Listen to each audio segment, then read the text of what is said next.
Bienvenidas a este nuevo episodio de Emergencia 24/7, el podcast de atención prehospitalaria y cuidados críticos. Soy David Larrondo Fonseca, estoy súper contento de que nos puedan estar escuchando en este nuevo capítulo. En esta oportunidad vamos a tener un tremendo invitado. Conversamos con Rodrigo Polanco. Él es enfermero con vasta experiencia en cuidados intensivos, pero también en atención prehospitalaria. Trabaja en el SAMU en Viña del Mar, Chile. Pero en esta oportunidad, Rodrigo nos va a hablar sobre las actualizaciones del PHTLS, la 10ª edición. ¿Por qué conversar con él? Porque él fue uno de los revisores de este texto. Tenemos una conversación súper interesante, extensa, sobre cuáles son el nuevo ánimo, el nuevo espíritu que tiene este manual y cuáles son algunas de las actualizaciones a las que tú sí o sí tienes que tener ojo puesto en este excelente curso. Sobre los 22 capítulos de este manual, nos va a mostrar cuáles son algunos de los aspectos en los cuales tenemos que poner nuestra atención. Así que, Rodrigo, desde ya te agradezco por todo lo rico de esta conversación y a ti, que te quedes con nosotros porque va a estar súper interesante. Te recuerdo que este contenido llega a ustedes gracias a nuestro auspiciador, Sol. Más adelante en este capítulo les voy a contar un mensaje interesante que tiene para nosotros. Y también gracias a Vanderlas Producciones. Al final de este episodio hacemos mención a centros de entrenamiento y una variedad de productos que tú tienes que conocer de Cardiotec. Todos esos elementos van a quedar en los enlaces en la descripción de este episodio. Este episodio va a estar disponible en Spotify y también en YouTube para que tú lo puedas ver. Y desde ya te invito para que lo puedas compartir. Sin más entonces, vamos derecho a esta interesante conversación. Bienvenido, Rodrigo Polanco, a este nuevo episodio de Emergencia 24/7. Te saludo desde el frío sur de Chile. Está muy helado hoy día acá en Villarrica. ¿Tú cómo estás? Bien, súper bien, David. La verdad, muchas gracias por la invitación. Como te comentaba, hace mucho rato que veníamos siguiendo la página, así que un honor estar por acá y reconocer públicamente la labor que haces por la hospitalaria chilena, así que muchas gracias. Muchas gracias a ti también. Tú estás ahí en harto flanco, en realidad, de la atención prehospitalaria, así que estamos todos contribuyendo desde algún u otro lado. Oye, Rodrigo, para las personas que no te conocen o no te ubican, ¿tú te podrías presentar, contarnos de tu profesión, tu experiencia, y luego nos vamos al tema que nos convoca en esta oportunidad? Pero claro, mira, yo soy enfermero, soy licenciado en enfermería, soy oriundo de la ciudad de Punta Arenas, hace más o menos 23 años estoy radicado acá en la quinta región. Friquiano de corazón, formado en el Hospital Gustavo Frique. Salimos por allá de la UCI, adulto, ya con varios años ya en SAMU, ¿cierto? Con desempeño en la base Viña del Mar. Eh, Soy coordinador del centro de entrenamiento de la Cardiotec de la Fundación Dr. Jorge Kaplan Meyer y también trabajo para NAEMT, para la Asociación de Técnicos de Estados Unidos, para la comunidad, digamos, en general. ¿Mm? Soy revisor de PHTLS décima edición, también soy revisor en español, obviamente, de IEMS, el curso geriátrico, digamos, de atención geriátrica de NAEMT, y bueno, entre otras cosas más. Pero prefiero definirme más que nada como un servidor público, ¿cierto? Acá para nuestro país. Mira qué buena. No, yo no me acordaba que tú habías estudiado en Punta Arenas. Me encanta esa ciudad. Muy, muy linda. Oye, Rodrigo, y en esta oportunidad vamos a conversar sobre PHTLS. Tú, dentro de las cosas que nos mencionaste, tú dijiste, yo también he sido revisor de PHTLS esta 10ª edición. Y era uno de los temas que yo tenía bien pendiente de poder abordar, porque em, creo que uno de los cursos madre que da nacimiento tal vez a la formación de la atención prehospitalaria, sin duda es el PHTLS. Todos los que hemos pasado por alguno de estos cursos o formatos de entrenamiento o hemos tomado un PHTLS o un curso que se basó en la estrategia, ya sea en la metodología o en la revisión científica, en elementos que nos pueden diferenciar y entregar herramientas para poder hacer la atención del paciente en trauma. ¿Cómo ves tú si pudiéramos conversar un poco sobre la historia del PHTLS o la importancia, la relevancia que tiene este curso y esta formación en especial en el impacto que tiene en la atención directa de los pacientes en escenarios prehospitalarios? Pues mira, yo creo que todos los que trabajamos, digamos, en la atención hospitalaria, y concuerdo contigo, estamos muy ligados, digamos, a este lineamiento de educación continua. Eh, Parte por ahí en la década de los 50 con una visión del doctor Norman McSwain, ya fallecido. Hay una fundación del doctor a todo esto en Estados Unidos que trabaja muy dedicadamente, digamos, en investigaciones y en otras labores que tienen que ver con extensión. Pero yo creo que el legado principal de esto es encontrar eh, y poder ubicar bajo el pensamiento crítico, ¿cierto? E ir reconociendo, digamos, la importancia de nuestra labor. Si tú me permites el juicio de valor, yo pienso de que cuando hablamos de esto, no estamos conversando sobre primeros auxilios avanzados, sino que sobre ciencia. Y es súper importante que nosotros veamos, creo yo, ese prisma al aplicar, digamos, ya sea en el ensayo-error, dentro de los protocolos, dentro, digamos, de tu rol de actuación, dentro de lo que de un contexto, digamos, del marco legal, que eso también es muy importante, eh, el cómo hemos ido aportando, o cómo este lineamiento de educación continua ha ido aportando a la salud pública, digamos, de nuestro país. Eh, si reconocemos la importancia y observamos un poco la epidemiología y vemos de que el trauma representa más o menos a nivel mundial, nacional y regional, eh, entre el 10 al 20% de lo que las unidades hospitalarias en realidad realizan. Y de que de ese porcentaje, el 1% es el que en resumidas cuentas se transforma en el paciente crítico. Y desde ese punto de vista, hay también variadas, digamos, necesidades que nos hacen, digamos, ir profesionalizando, digamos, la labor, entendiendo que trabajamos en contextos que no siempre son saludables para el personal, y saludables desde todo punto de vista, que son riesgosos, ¿ya? Asumiendo, digamos, de que las unidades prehospitalarias en general trabajan, valga la redundancia, en tres contextos, en una condición nuclear, biológica y clínica, condición NBQ. Hace tiempo afrontamos la condición biológica, ¿cierto?, de trabajo, la pandemia. Eh, Nos ha ido modulando, creo yo. Y esta modulación tiene que ver con esa ductibilidad de ir avanzando pragmáticamente en observar los conceptos, perdón, desde un punto de vista profesional, independiente un poco de las brechas que hay de conocimiento, de las brechas de formación. He tenido, la verdad, la suerte de viajar mucho, digamos, por Latinoamérica y conocer distintas realidades de formación que son completamente distintos a los modelos, digamos, de atención prehospitalaria que nosotros conocemos como país. Y ahí creo yo, en esa vereda, digamos, respetuosa, observas, mira, estamos acá, o estamos acá, o estamos acá o hemos ido avanzando, retrocediendo, y creo que lo bonito de esto principalmente es que nos permite desarrollar una gran labor al servicio de la comunidad. Hay una parte en el primer capítulo, en esta tremenda labor que nos encomendaron en la revisión, que a mí me gustaría citar y que dice textual, en el capítulo 1, digamos, cuando aborda el manual, la visión y la misión, digamos, de PHTLS. Y especifica claramente de que las unidades de atención hospitalaria van a trabajar realizando o tratando de lograr objetivos en condiciones distintas, difíciles, ya, y muchas veces complejas.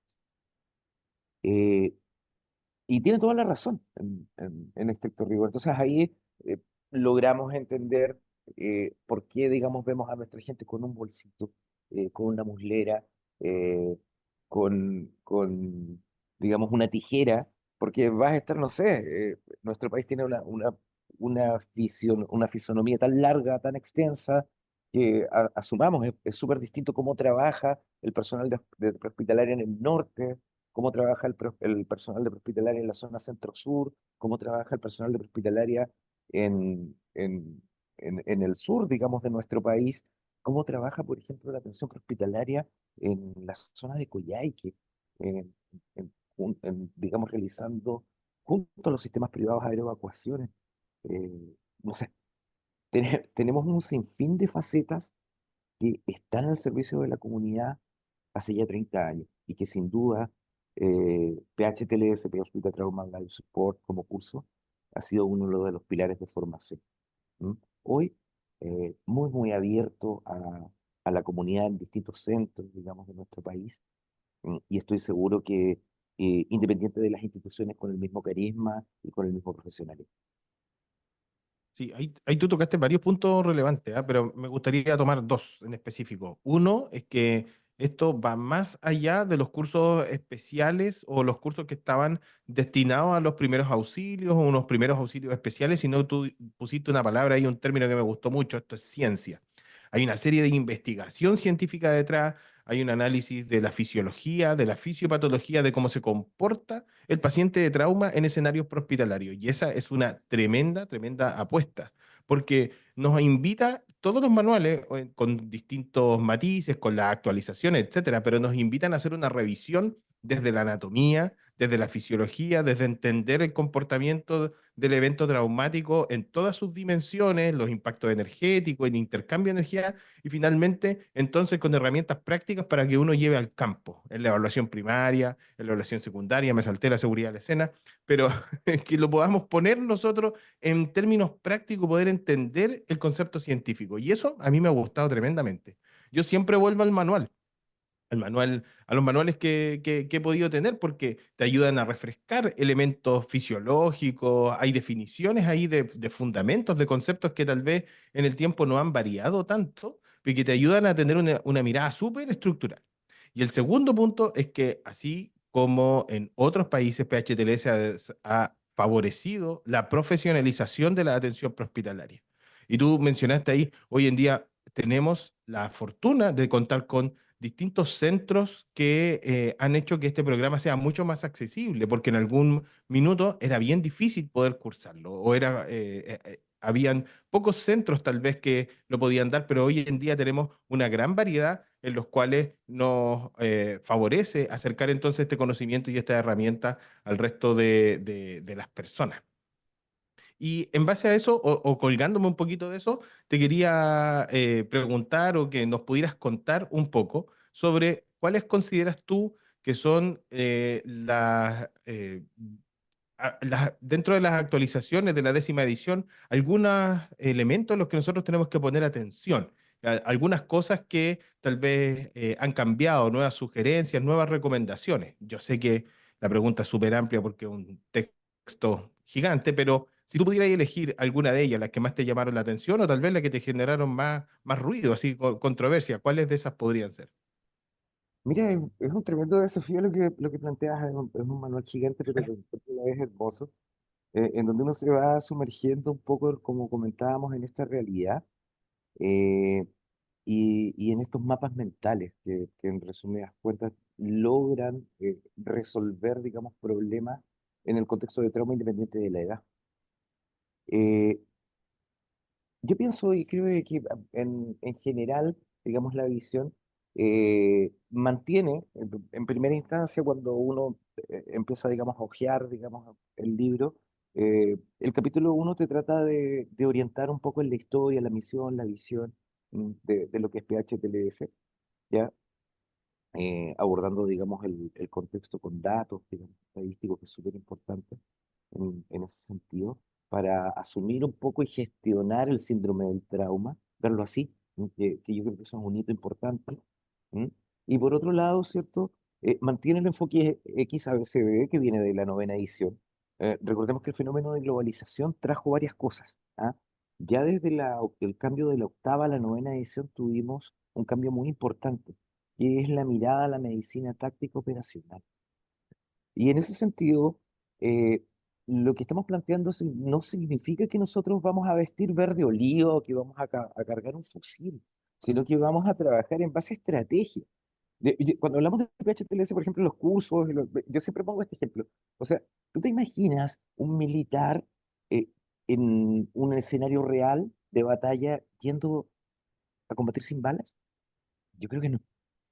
Suena ilógico, pero muchas veces nosotros vamos a una escena sin un hemoglucotest, por ejemplo, porque no hubo revisión del bolso. Entonces, esa misma estrategia que nosotros tenemos que copiar y que nos logra emular, eh, también habla sobre medicina basada en la evidencia. Si uno se mete, digamos, en la medicina táctica, lamentablemente las guerras nos han dejado estudios y también avances. Entonces, define específicamente de que las causas de muerte en el campo de batalla son muy similares hoy por hoy al del contexto civil, en donde se establece, ¿cierto?, de que la hemorragia exsanguinante y la obstrucción de la vía aérea, junto a la lesión traumática cerebral, ocupan, digamos, estos escenarios, lamentablemente, y si uno lo grafica y lo traslada, digamos, al área civil, estamos igual.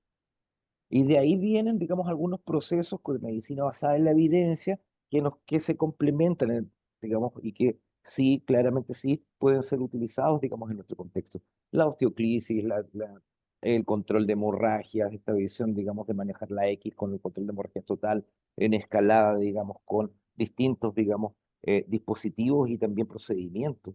La instalación, por ejemplo, de la administración de ácido tranexámico, el manejo del dolor con el uso de la ketamina, pues no sé. Pero ahí tuvimos un cambio, digamos, importante que se mantiene, digamos, en esta 10ª edición, ¿ya? Eh, Establece igual de importantísimo, desde ese punto de vista, de que vamos a trabajar observando la necesidad de observar la lesión traumática cerebral con metas, digamos, objetivos de manejo, en donde vamos a trabajar buscando, por ejemplo, sistólica sobre 100. ¿M? Y eso lo vamos a contrastar, ¿cierto?, con esta meta orgánica de manejar, digamos, al paciente de trauma, en general con sistólica sobre 80. ¿Ya? Vamos a aumentar, digamos, un poco el umbral, digamos, por indicación para obviamente mantener una correcta irrigación cerebral. ¿Cómo lo hagamos, cómo vayamos trabajando? Claramente vamos a tener, digamos, que ir complementando esto y me tiro un poquito las orejas porque es importante verlo desde el punto de vista de la instalación del uso del pensamiento crítico en el personal de atención prehospitalaria, donde vamos a utilizar principios versus preferencias, donde vamos a trabajar en base a medicina basada en la evidencia y ojalá frente a la autocrítica y el autoconocimiento y la capacidad del desarrollo de habilidades específicas. Eso es súper importante, que deben estar medidas, ojalá, ya medidas oportunamente, validadas oportunamente, recordando muy respetuosamente que estas son recomendaciones y que deben estar enmarcadas, ¿cierto?, dentro del contexto médico-legal, dentro de los distintos estamentos en los cuales se está desarrollando la atención hospitalaria, ¿ya? Y ojalá dentro de los avances, ¿m? Dentro de estos avances, ¿cierto?, que, vuelvo a reiterar, eh, promueven el uso de medicina basada en la evidencia. O sea, sí funciona, sí es real, sí hay un efecto, digamos, positivo. Eh, Asumir también que desde ese punto de vista abre también un nuevo cambio. Antes conocíamos, digamos, el concepto de cinemática del trauma, hoy te habla de física del trauma, que ojalá debe ser aplicada en los distintos estadios de la edad, del desarrollo, perdón, las etapas del desarrollo. Importante, digamos, reconocer ahí y hace siempre el hincapié de que vamos a trabajar en los distintos, en estas, perdón, valga la redundancia, en las etapas del desarrollo, en donde siempre vamos a encontrar una dificultad en los extremos de la edad. Ya el niño, adulto mayor, embarazada. ¿M? Eh, Nos ofrece, digamos, esa posibilidad de open mind, de observar que ya en el índice de sospecha esto va a ser distinto por cambios anatómicos, involución fisiológica. Hay distintos cambios que podemos observar, digamos. Por otro lado, ¿cierto? En la escena, que también es, digamos, es un capítulo que lo toca, digamos, en el contexto de la física del trauma, como tópico, nos llama y nos pide que no demos en estricto rigor y en resumen nada por sentado. Y la escena es dinámica, no solamente segura. Especialmente en los tiempos que estamos viviendo hoy. Sin ningún tipo de color político, hermano mío, por favor, observemos las noticias. Mira lo que está Claro. pasando. ¿Ya? Entonces, claramente acá tenemos un cambio que tenemos que abordar. Tenemos que ir, digamos, con tiempos. Antes, si tú no hablar 10 años atrás de terrorismo, digamos, en nuestro país, era una locura. Sí, exacto. ¿Ya? nadie, digamos, lo graficó, lo pensamos, alguien dijo por ahí, lo pensé pero no lo dije. Claro. ¿Mm? Y hoy por hoy es una de las realidades que estamos enfrentando. Entonces, si tú ves que nuestra gente está, digamos, inmersa no solamente, digamos, en ese contexto, sino también en hechos de violencia que son importantísimos y que tienen una connotación pública muy real. Claramente hay que tener un cambio en la visión con respecto a eso. No es que esté simplemente la fuerza pública, no, eso no asegura, bajo ninguna circunstancia, de que la situación no pueda cambiar, no sea dinámica y lo vamos a estar observando. Conciencia situacional, visión 360. Sí, perdón que te interrumpa, pero en base a ese punto, yo creo que ahí es donde más tenemos que trabajar en este concepto de que muchas veces nosotros dábamos por establecido. Tal vez ibas tú a un curso de simulación y simplemente tenías que decir, ya, la escena está segura. Y con eso ya estaba listo. Y tú dabas por sentado que desde que dijiste esa frase en adelante, nada iba a poner en riesgo tu seguridad o la del paciente o la del resto del equipo porque ya dijiste, no, la escena es segura. Y todos quienes nos hemos enfrentado a distintos escenarios, tú te das cuenta que ese proceso es muy, muy, muy dinámico y tú puedes entrar a un lugar que al inicio se ve muy agreste y te termina despidiendo de abrazo, de saludar la mano a la persona, o a un lugar que se ve súper tranquilo y que en 2 segundos viste tu vida o te viste sometido a una situación súper riesgosa. Y yo creo que ese es uno de los elementos que nosotros a veces no sopesamos, de tener esta, como decías tú, esta mirada en 360, de lograr poder identificar potencialidades de riesgo, identificar cuáles son las cosas que hoy, en este momento se están viendo bien, pero más adelante me pueden complicar tremendamente el trabajo, la seguridad de quienes estamos en esa situación. Y tú también mencionaste un elemento interesante, no sé si lo dijiste tanto en el primero o en el segundo capítulo, pero que a mí me gusta mucho, los principios versus las preferencias.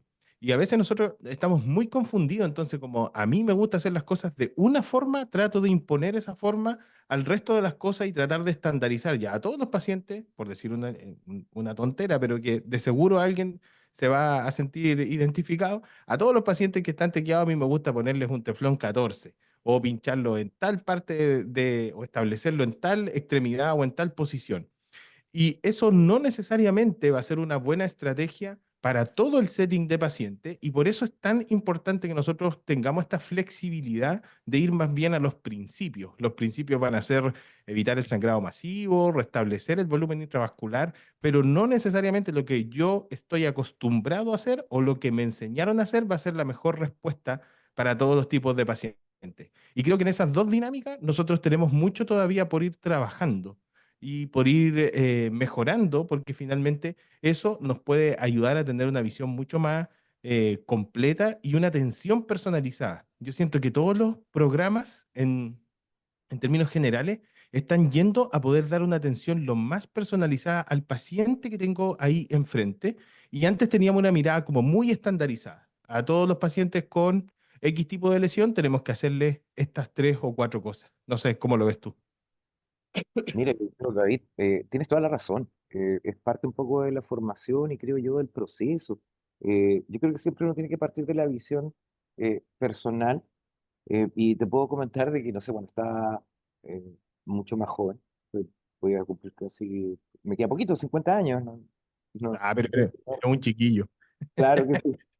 Pero mira, cuando uno estaba más joven, veía esto un poco más con arrojo. Yo creo que con la calma de los años, uno va observando que estos procesos, como bien dices tú, de flexibilidad son necesarios. Eh, y junto con esto, me salgo un poco del contexto, si me lo permite, el ego.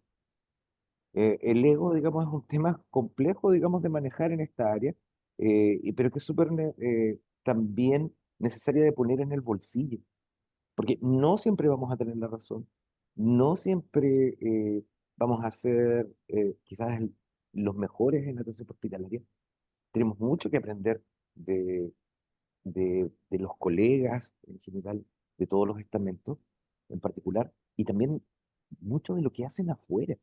Eso es importantísimo en estricto rigor, y cómo vas validando, vuelvo a reiterar, en base a principios, como tú dijiste, una atención segura y de calidad. ¿M? Que permita, digamos, que otorgue seguridad clínica, tanto al usuario, a la familia que hay detrás y también al operador. Entonces, aquí, amigo mío, estamos pero completamente de acuerdo en lo que te mencioné. Sí, sí, ese es un tremendo punto y un tremendo desafío también. Yo creo que generacionalmente, en mi visión, mi tesis, me voy a ir en bola, hemos ido mutando mucho a sopesar porque antes tú tenías que demostrar muchas habilidades duras y generalmente asociado a un sistema de liderazgo muy vertical. Y hoy en día estamos trabajando mucho más hacia la horizontalización, a tener una mirada más de equipo, a poder ser mucho más colaborativos y participativos. Creo que generacionalmente y en muchas dinámicas, en dinámicas educativas, en dinámicas comunicacionales, estamos teniendo esta variancia, este cambio. Y creo que es súper, súper necesario. ¿Te imagináis tú hablar de egos o de otras cosas 20 30 años atrás? Era imposible. Hoy en día sí lo logramos identificar, que es uno de los elementos que tenemos que sopesar y manejar para poder llegar a un buen resultado desde el punto de vista clínico, poniendo en el centro siempre al paciente. Y creo que es súper honesto decir que no siempre eso estaba tan claro. A veces era más bien, oh, hice tal cosa, no sé cómo le fue al paciente, pero hice lo que yo quería. Entonces hoy en día tenemos esta flexibilidad y esta visión de poder ir y orientarnos mucho más en el paciente y ser más, más plásticos, más laxos en la forma de enfrentar el escenario, insisto, siempre teniendo claro cuál es el principio que yo quiero lograr con el enfermo o con la escena en particular. Ha llegado el momento del mensaje central de nuestro auspiciador. Sol desarrolla y comercializa dispositivos médicos y soluciones de software que ayudan a mejorar los cuidados de emergencia y a salvar vidas. Tiene productos para la desfibrilación, la monitorización cardíaca y la obtención de información sobre la reanimación cardiopulmonar, por mencionar alguna de estas tecnologías.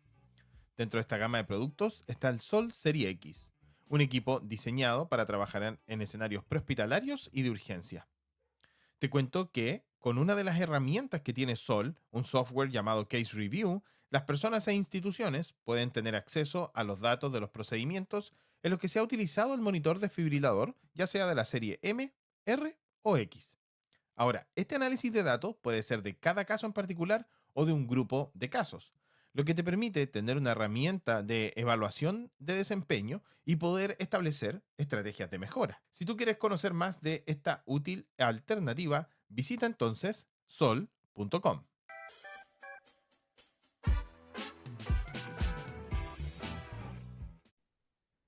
Toda la razón, David, estamos completamente de acuerdo. Perfecto. Oye, ya, y nos contaste. Vamos, vamos, mira, nos fuimos ahí, es que está muy buena la conversación. Como los dos Sí. somos fanáticos de esta cosa, nos va a costar salir de acá, pero lo vamos a lograr en algún momento. No, pero Oye, démosle. Está bien. mira, en general también asumir de que se instituye un modelo de triage del Colegio de Cirujanos que está bastante, muy interesante de verdad, ¿ya? Con la norma 2021 hay un triage, digamos, que este tipo, digamos, de triage independiente de lo que ya conocemos, viene a establecer una mirada, eh, yo diría, un poco más dúctil de manejar de lo que veníamos haciendo, ¿ya? Y ofrece la capacidad de trabajar por índice de sospecha, también clasificando la lesión ¿sí? En dos colores y trabajando ya desde la evaluación primaria y la evaluación, digamos, secundaria, digamos, con los pacientes y eso también facilita, de acuerdo al estamento, en la opinión, eh, la resolución, digamos, del problema en ese contexto. ¿Mm?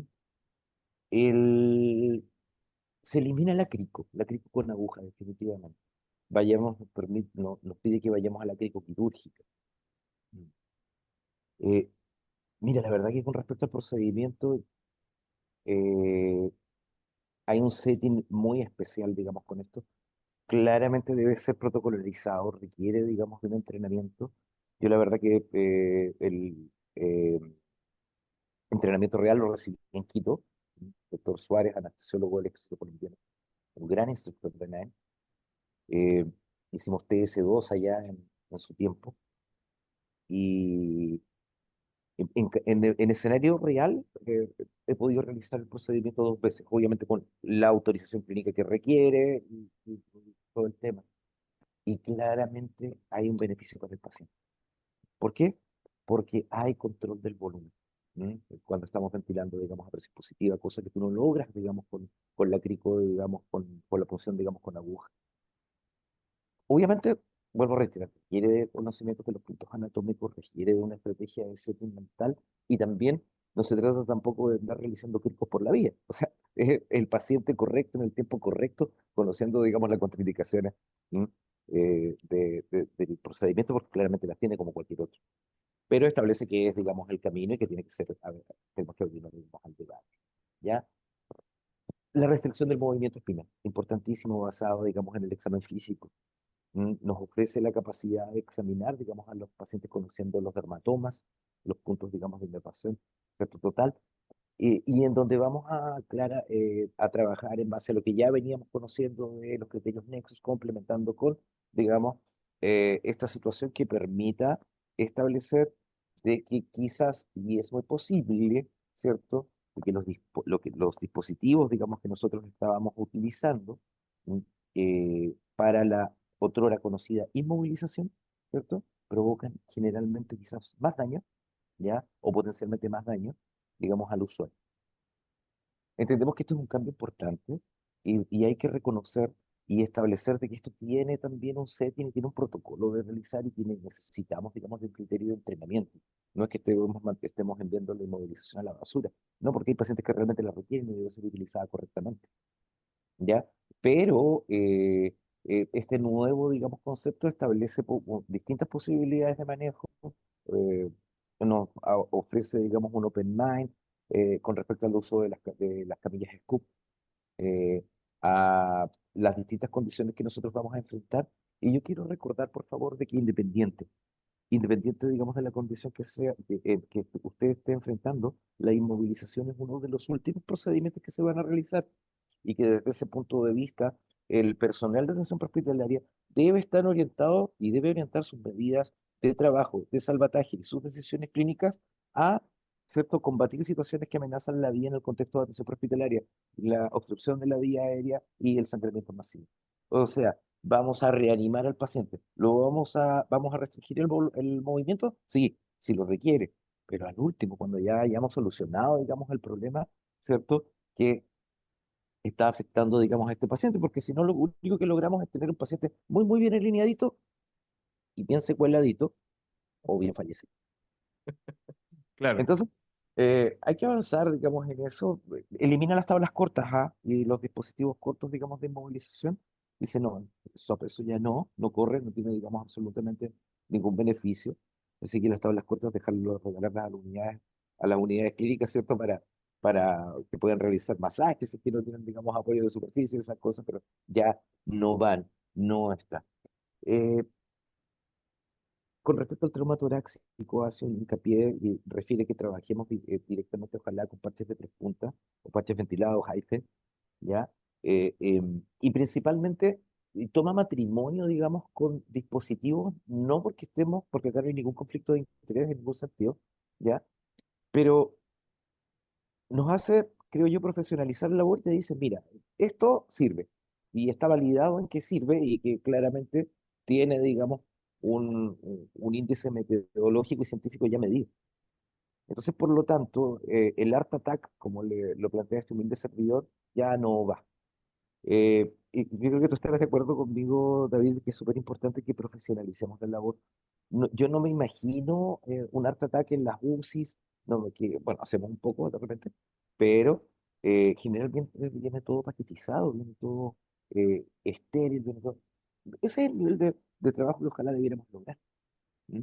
Sí, Eh, yo creo que ahí, perdona que te interrumpa de nuevo, pero yo creo que ahí también tenemos un punto súper eh, interesante, que es la unión finalmente entre lo clínico, lo educativo y la gestión. Porque para muchas personas nos va a pasar, ya, fui al PHTLS 10ª edición, lo pasé espectacular, aprendí, me gustó, etcétera, pero va a llegar a trabajar con apósito, un collarín cervical y una tabla larga, igual.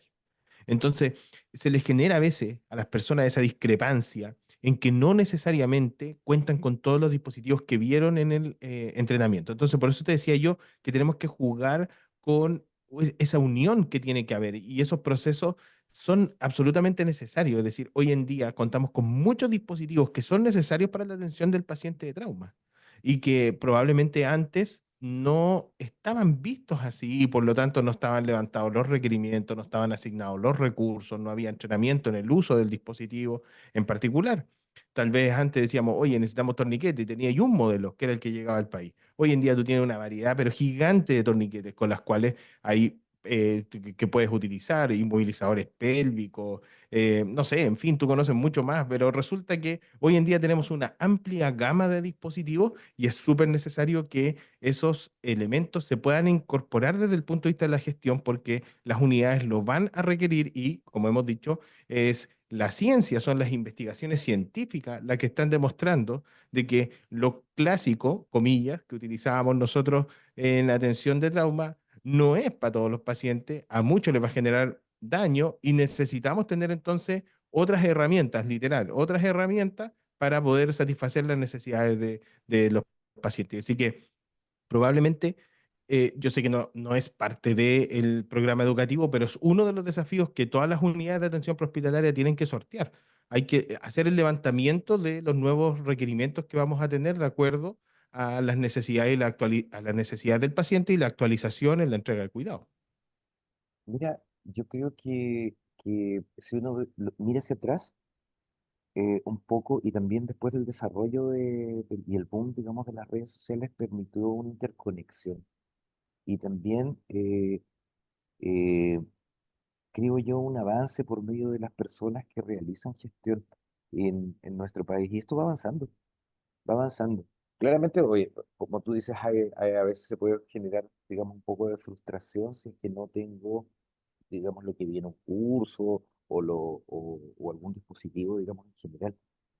Pero, pero creo que hemos mejorado mucho como país en ese sentido. Tengo, digamos, esa visión de, de que las distintas unidades de la salud hospitalaria han ido sumando, digamos, esfuerzos y felicitar, digamos, también a las personas que realizan, digamos, el trabajo a nivel de gestión para hacer estas cosas realidad. ¿M? Pero sí, sí, hermano, hay un montón de cosas con las cuales podemos avanzar. Te comento además el torniquete, pero Vale. tú mismo lo citaste. De todas formas, nos pide por favor que trabajemos, ojalá, con el dispositivo, digamos, adecuado, con validado, digamos, en este exterior. CAT, Combat Architecture Tourniquet, SAM, XT, ¿m? Y hace una extensión importantísima al uso del torniquete pediátrico, ¿ya? Eh, yo creo que en ese punto y en ese aspecto es importante establecer de que también el fenotipo de nuestros niños ha cambiado. Tienes un niño de 8 años, ya muy, muy alto o digamos también bastante corpulento. Entonces eso ya de los 35 kilos, a 8 años, y bueno, y uno en reanimación uno ya lo empieza a pensar porque se encuentra, digamos, con otra realidad. Entonces es posible, digamos, y también en niños de menor edad. El uso de torniquetes improvisados lo desvirtúa, pero lo desvirtúa principalmente eh, por un fenómeno observado, digamos, en estudios en donde al ser demasiado delgados algunos, ¿ya? Provocan, como el torniquete trabaja por compresión, esa es su mecánica, ¿cierto? Provocan daño a nivel tisular nervioso, Ya. ¿ya? Y esa es la base, digamos, de... Ahora, todos entendemos de que hay distintos contextos y que es mejor hacer que no hacer.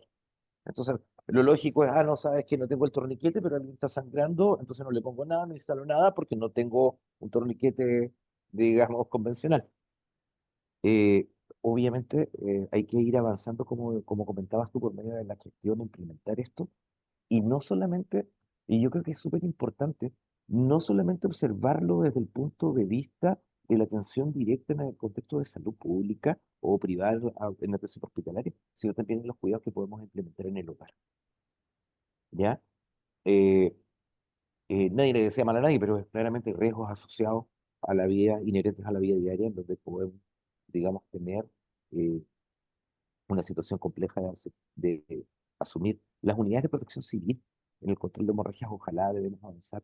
Bomberos, carabineros, PDI, defensa civil, no sé, en donde podemos ir Ciudadana.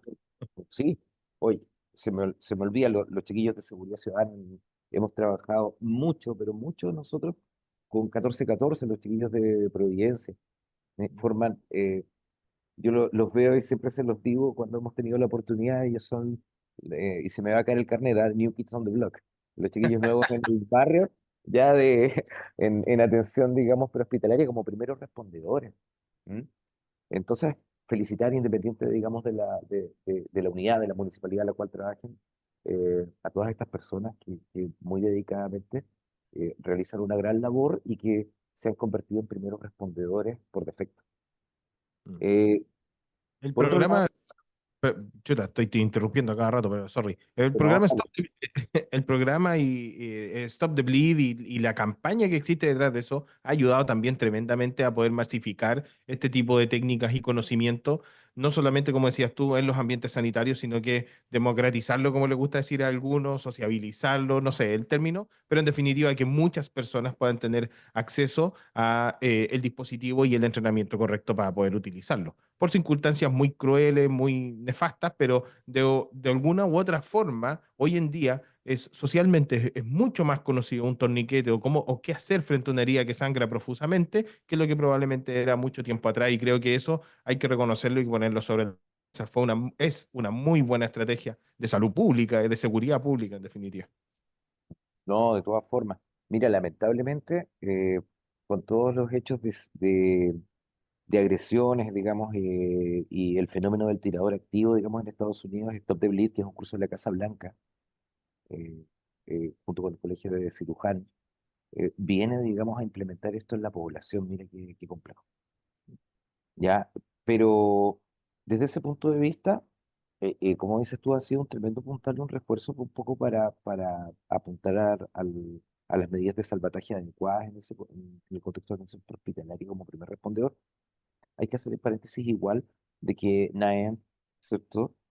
Tiene dentro de su catálogo un PHTLS-FR, First Response o primer respondiente, ya que está orientado, digamos, al primer respondiente y no al personal de la salud. ¿Mm? Entonces, les otorga y les entrega estas herramientas con las cuales pueden trabajar, ¿no? Y ir, digamos, viendo este concepto. Está en la novena edición, ¿ah?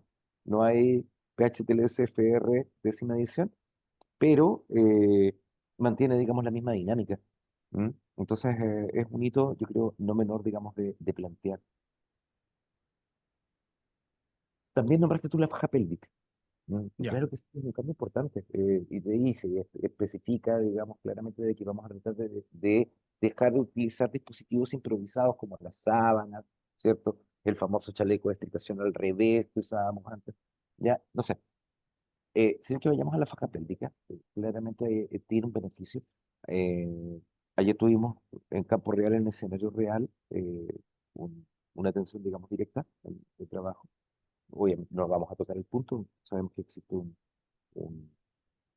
ley, derechos y deberes de los pacientes, pero digamos como evento claramente la faja funciona. Y tiene, digamos, una compliance que requiere, digamos, de un mínimo entrenamiento, pero que va a establecer una gran diferencia en base a la presunción, al elevar, digamos, el índice de sospecha, en donde tenemos una posible, digamos, fractura de la pelvis, en donde hasta inclusive describe, ¿cierto?, que la dificultad que puede presentar el operador para definir si la pelvis está estable o no. Entonces, ¿está estable o no? Bien, perfecto. Tengo la duda, instalo la faja y ¿ya? Va a permitir, digamos, como medida de profilaxis la estabilización, digamos, y también el beneficio que trae, digamos, en la compresión y la estabilización para el paciente en ese sentido. Eh, Importante, digamos, reconoce también en el capítulo, digamos, de los quemados, de quemaduras, perdón, eh, las dificultades que podrían presentar los dispositivos suprabióticos en este contexto. Mira. De acuerdo a los estadios, digamos, de- a los distintos tipos de quemaduras que podría presentar el paciente. Establece, y lo cito a eh, la guía del manejo de politraumatizado en nuestro país, que está viejita, es del 2008, eh, pero tiene cosas muy buenas, tiene cosas muy positivas. Entonces, cuando uno la abre, la ojea, que es descargable, si no la conoce, la busca mensal, manejo del politraumatizado, pum, va a aparecer. Eh, y te habla en las primeras páginas del índice de sospecha. ¿Mm? Y el índice de sospecha tiene que ver con lo que usted cree, con lo que yo creo, asumo de que este paciente puede ser, o lo voy a definir como paciente politraumatizado, sí, solo sí, está en tal y tal condición. Uno se encuentra con varias sorpresas ahí, y lo dice nuestra guía mensal, ¿ya?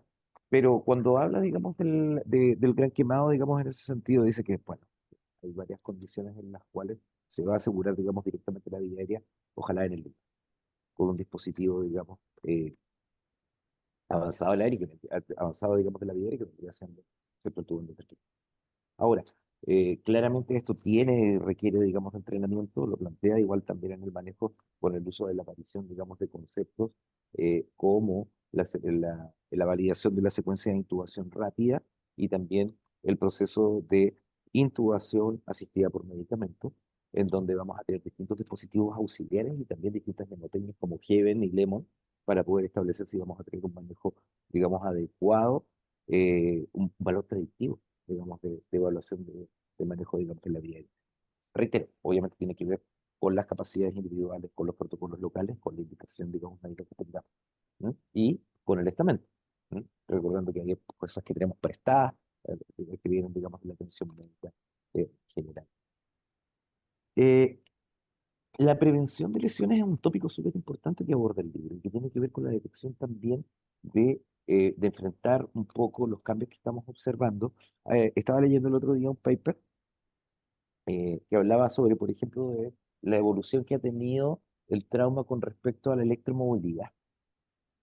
Por ejemplo, en Europa y el índice, digamos, de aumento, por ejemplo, Los de scooters, los scooters, una, dos, eh, el uso de los audífonos, las lesiones por distracción, y por otro lado tienes los motores eléctricos, los vehículos eléctricos prácticamente no emiten sonido. O sea, tú vas acá conversando, lo mismo en las propagandas, digamos que no, algunas no son muy amenas de cero redes sociales, que ya se está trabajando, entiendo ya en nuestro país con una ley con respecto a este manejo, ¿cierto? Estás manejando y conduciendo, contestando.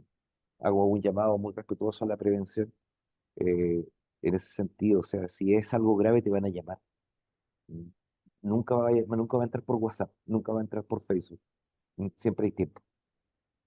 Eh, Pero eso es importantísimo desde ese punto de vista. Y la prevención en la prevención toca claramente igual tópicos con respecto a los incidentes con múltiples víctimas y que tiene que ver con la orientación de los primeros auxilios psicológicos, ¿ya? Para el personal, para la población y para el personal, yo diría, pero importantísimo, importantísimo. Venimos saliendo de la pandemia, la toca y habla en este caso del uso correcto, digamos, de los EPP, ¿ya?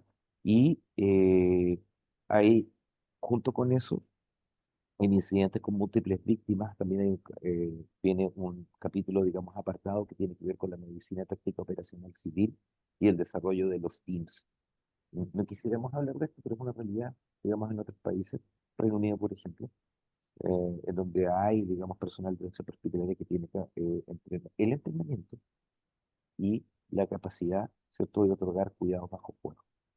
mm, Eh, la verdad que nosotros no quisiéramos avanzar, digamos, en esta área, creo yo. No, obviamente no es el poder de decisión, digamos, de este humilde servidor, sino que simplemente yo estoy comentando lo que nos ofrece, digamos, el PHTLS.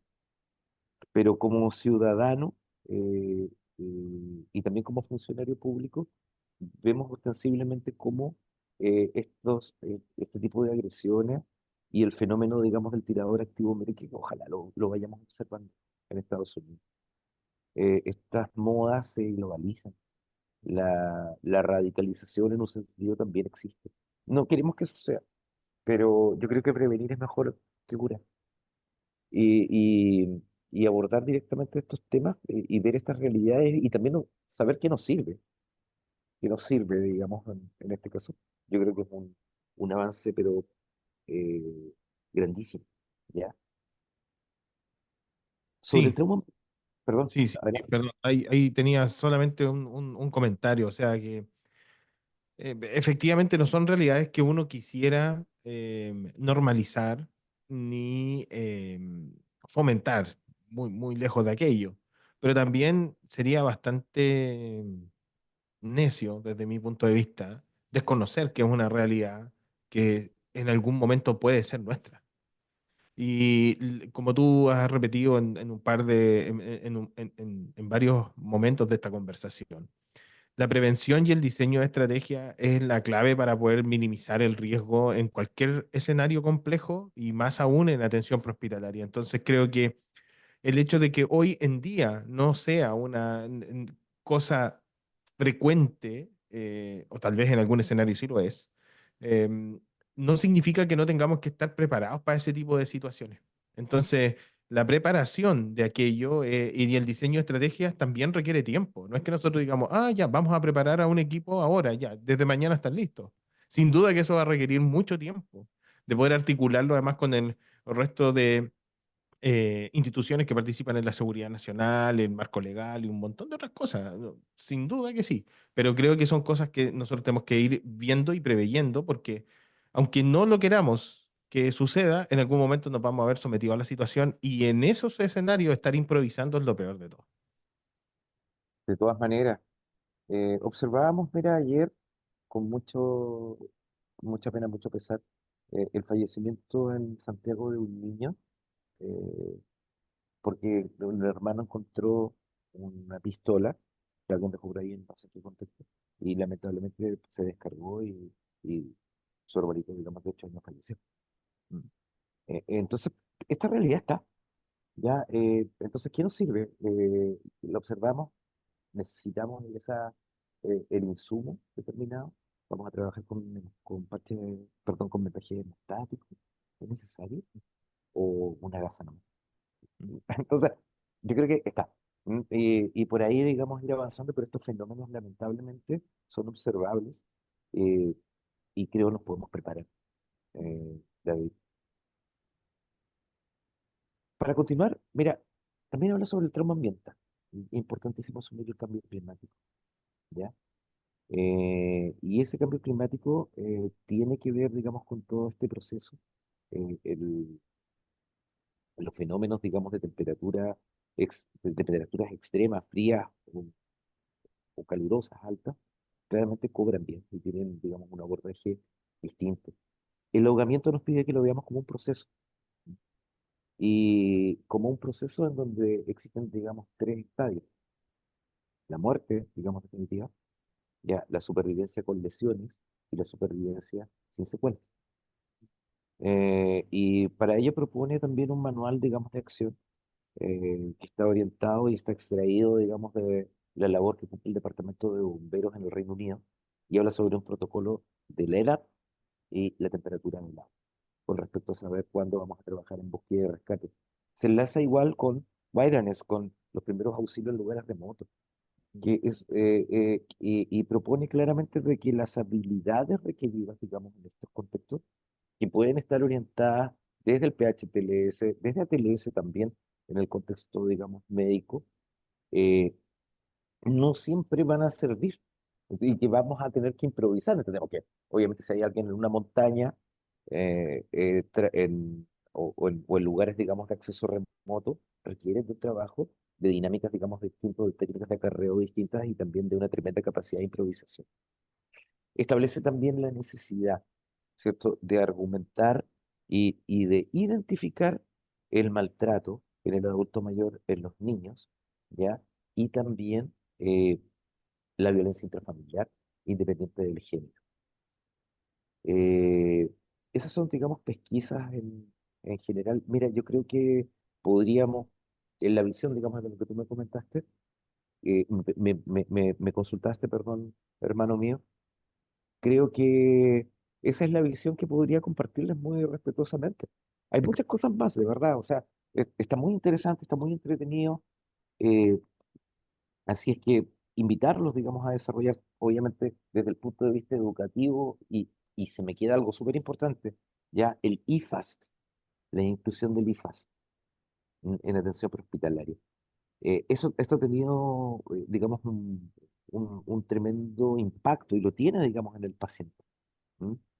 Eh, pero digamos, con este protocolo, ya, que permite, digamos, identificar principalmente el líquido libre, definir si tiene cavidad cardíaca, por otro lado, identificación correcta del neumotórax, ya podemos hasta inclusive no está, digamos, en el protocolo, incluido, digamos, en el protocolo IFAS, pero se puede, digamos, trabajar en la instalación, digamos, de accesos vasculares, en la detección y perdón, en la confirmación, digamos, adecuada del tubo, digamos, endotraqueal como dispositivo de vía aérea avanzada. Tiene 3.000 usos, eh, y nos pide, digamos, que la integremos. Y eso permite también de que PHTLS tenga también la posibilidad de tener, como yo le digo, una perillita de volumen virtual, ¿ya?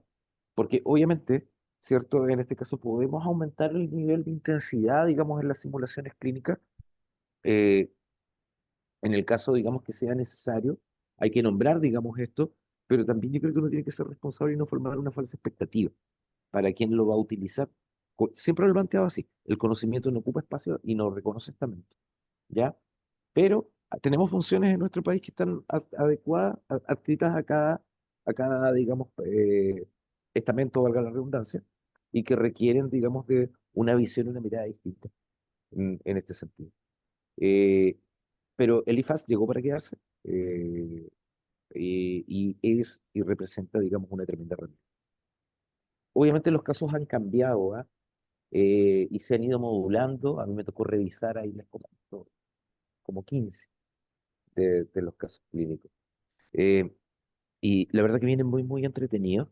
Recordemos que es un curso norteamericano, entonces ellos te hablan de que vamos a ir, y fue una discusión que tuvimos ahí con el grupo revisor en ese sentido, una discusión sana.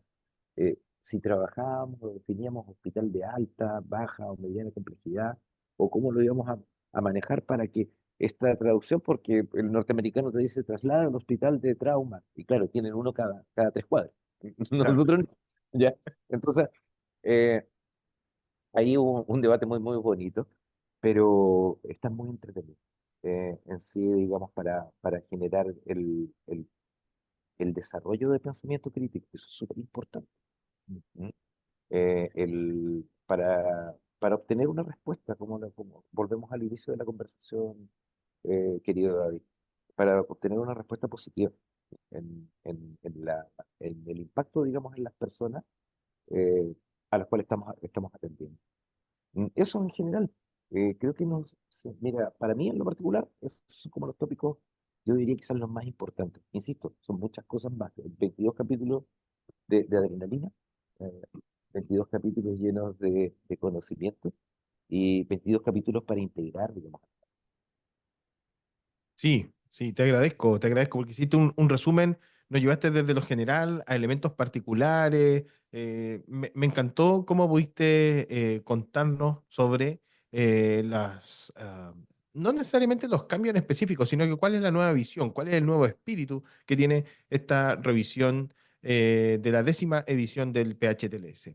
Oye, Rodrigo, y si alguien quisiera poder cursar este curso, o acceder a alguno de los otros cursos que tienen ustedes en el centro de formación. ¿Cómo lo puede hacer? ¿Cómo los puede contactar? Si es que quiere tener más información o etcétera. Cuéntanos un poco de aquello. Mira, muchas gracias. La verdad es que Cardiotec, quiero, en este sentido, es el brazo armado un poco en capacitación de la Fundación Cardiovascular Ortopédica Plan Médico, ¿ya? Eh, Trabajando, digamos, con ellos, de la mano hemos podido acercar, digamos, estos desafíos a la comunidad. Estamos muy, muy contentos por eso. Quiero enviar un saludo, pero irrestricto, a todos mis hermanos que no los puedo definir de otra manera, que trabajan, digamos, muy dedicadamente en la labor.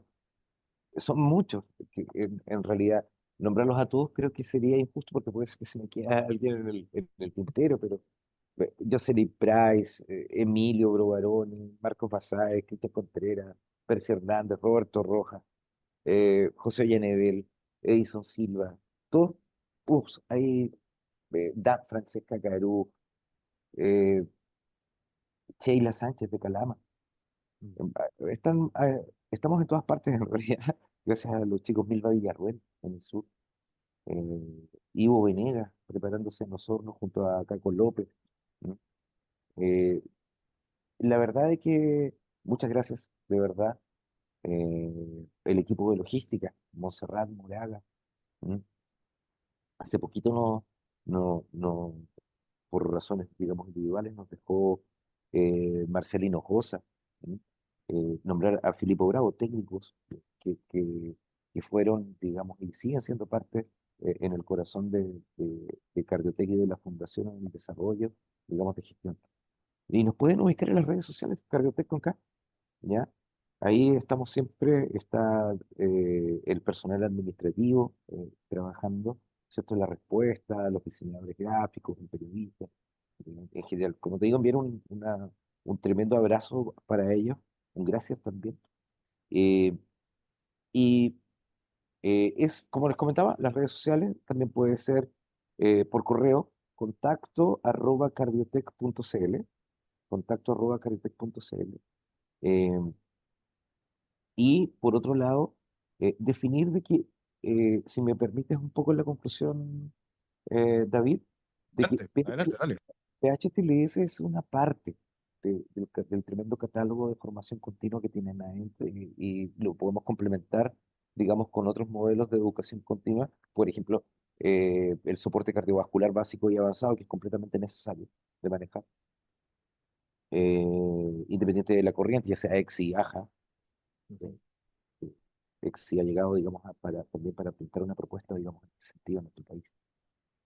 Y establece de que el operador o independiente del estamento puede conocer cursos como AMLS, también la parte médica, digamos, de la atención, que también tiene un algoritmo.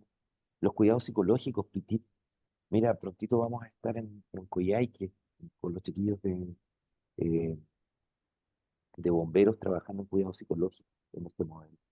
¿Ya? Es un curso. HDR, gestión en logística, GEMS, EPC, GEMS, el curso, digamos, de manejo prehospitalario geriátrico, EPC, el curso de cuidados pediátricos avanzados. Hay una variada gama, digamos, de situaciones que podemos abordar en este sentido.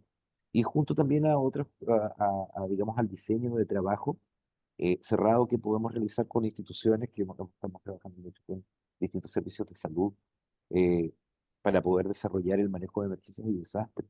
¿Mm? Tenemos muy referentes en esta área. Vuelvo a nombrar a Jesse Price, pero también está Claudio Canales de OPS, que son parte, digamos, del desarrollo de lineamientos en nuestro país y que también forman parte, digamos, de nuestra familia y están claramente al servicio de la comunidad. ¿No? Así que recuérdenlo, ¿no? Cardiotec con K, contacto @cardiotec.cl y obviamente también nuestra página web, siempre a su servicio. Perfecto. Entonces, para todos quienes quieran conocer más de la oferta de los cursos o contactarse con ellos, ya saben, lo voy a dejar además en la descripción de este episodio. Oye, Rodrigo, te quiero agradecer. Espero que lo hayas pasado bien en este capítulo. Nuevamente, muchas gracias por acceder a esta conversación y estoy seguro que esta va a ser la primera de muchas. Así que te dejo las puertas invitadas porque asimismo como conversamos de PHTLS, podríamos hablar de el EPC o de AMLS o de alguna de esas otras interesantes programas de formación que de seguro al resto de las personas les va a gustar. Muchas gracias por estar con nosotros. No, a ti, David, qué tremenda experiencia, de verdad. Los fanáticos llaman a los fanáticos, entonces después como estar como peces en el agua. Así que, hermano mío, un honor, un gusto por el tiempo, por la deferencia. Y qué lindo, digamos, poder trabajar en conjunto en esta que nos apasiona, perdón, tanto, eh, como lo es la atención, digamos, hospitalaria de nuestro país y también a nivel mundial. Muchas gracias.